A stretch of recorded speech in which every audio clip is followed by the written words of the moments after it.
नमस्कार युवदर्शकांनो, कसे आहात? तर आपण मागच्या व्हिडिओमध्ये पाहिलं होतं वैध कराराच्या आवश्यक गोष्टी. त्यामध्ये कलम 10 नुसार कोणते दिलेले आहेत आणि कोणते दिलेले नाहीत. पण जे आवश्यक आहेत असे दोन वेगवेगळ्या पद्धतीचे आपण आवश्यक गोष्टी पाहिल्या होत्या. ठीक आहे. आज आपण पाहणार आहोत जे करार असतात त्यांचे वेगवेगळे प्रकार, म्हणजे वेगवेगळे प्रकार वेगवेगळे करार केले जातात ते पाहणार आहोत. करारांचे प्रकार म्हणजे टाइप्स ऑफ कॉन्ट्रॅक्ट.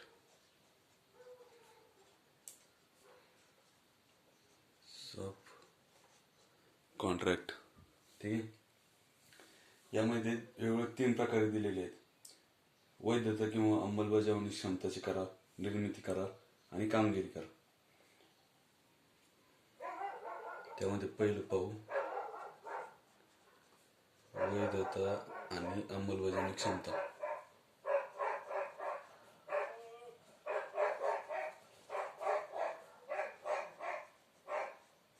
ठीक आहे.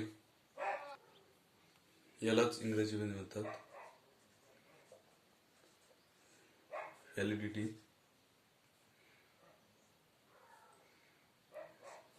किंवा याला म्हणतात इन्फोर्सेबिलिटी.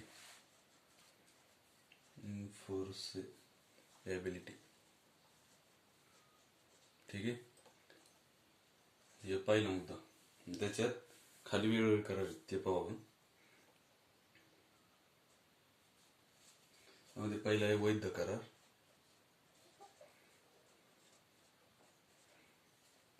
वैध करार यालाच इंग्लिशमध्ये म्हणतात व्हॅलिड कॉन्ट्रॅक्ट.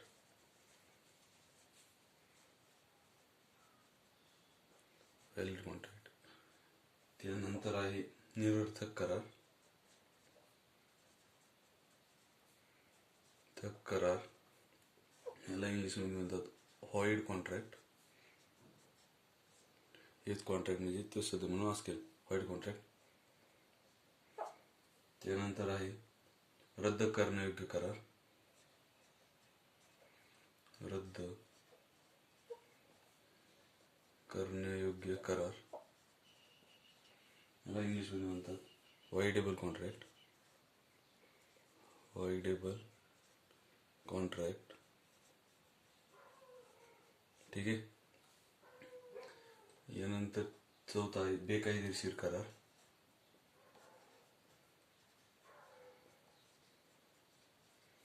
बेकायदेशीर करार यालाच इंग्लिशमध्ये म्हणतात इल्लीगल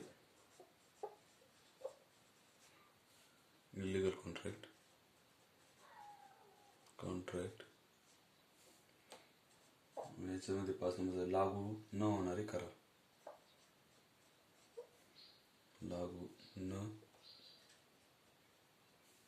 होणारे करार याला इंग्लिशमध्ये म्हणतात अनइन्फोर्सेबल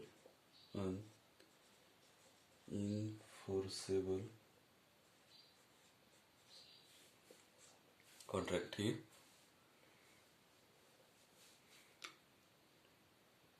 फोर्सेबल. ठीक आहे. हे झालं वैधता आणि अंमलबजावणी क्षमता यानुसार तयार केलेले करार. याच्यामध्ये वैध करार म्हणजे व्हॅलिड कॉन्ट्रॅक्ट, निरर्थक करार म्हणजे व्हॉइड कॉन्ट्रॅक्ट, त्यानंतर रद्द करण्यायोग्य करार म्हणजे व्हॉइडेबल कॉन्ट्रॅक्ट, बेकायदेशीर करार म्हणजे इलिगल कॉन्ट्रॅक्ट, लागू न होणारे करार म्हणजे अनइन्फोर्सेबल कॉन्ट्रॅक्ट. ठीक आहे. यानंतर आहे निर्मिती. यालाच म्हणतात फॉर्मेशन. ठीक आहे. यामध्ये पहिला करार येतो एक्सप्रेस करार. एक्सप्रेस करार त्याला म्हणतात एक्सप्रेस कॉन्ट्रॅक्ट. Express contract. यामध्ये 2 नंबरला येतं गर्भित करार. गर्भित करार त्याला इंग्लिशमध्ये इम्प्लाइड कॉन्ट्रॅक्ट. Implied contract. यामध्ये 3 नंबरला येतं अर्ध करार. अर्ध करार त्यालाच इंग्लिशमध्ये म्हणतात quasi contract. Quasi contract.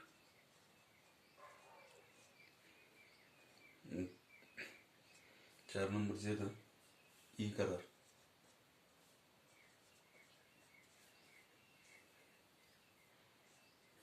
E contract.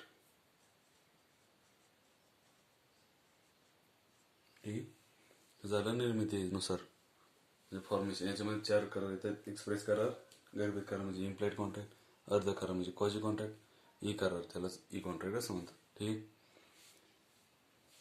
हे झालं 2 नंबरचं. आता आपण पाहूया मध्ये तिसरा.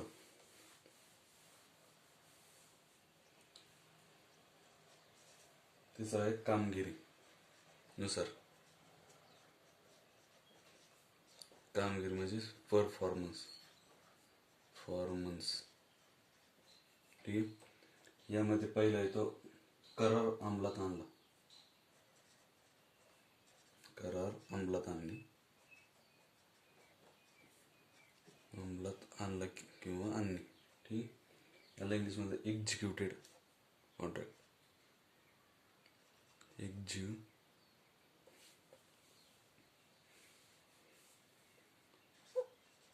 Executed contract. ठीक आहे.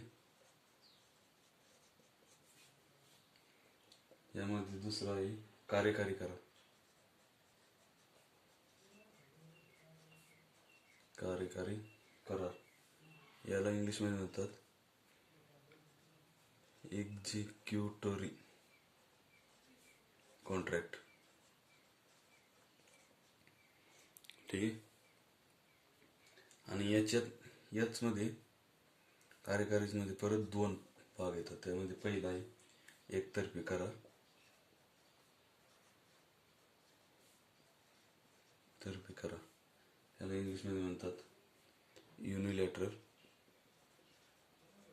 Unilateral contract.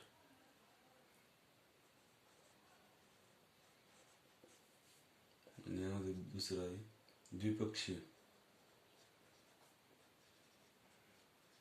द्विपक्षीय करार. त्याला म्हणतात बिलॅटरल कॉन्ट्रॅक्ट. ठीक आहे. आता आपण 3 वेगवेगळ्या प्रकारचे पाहिले.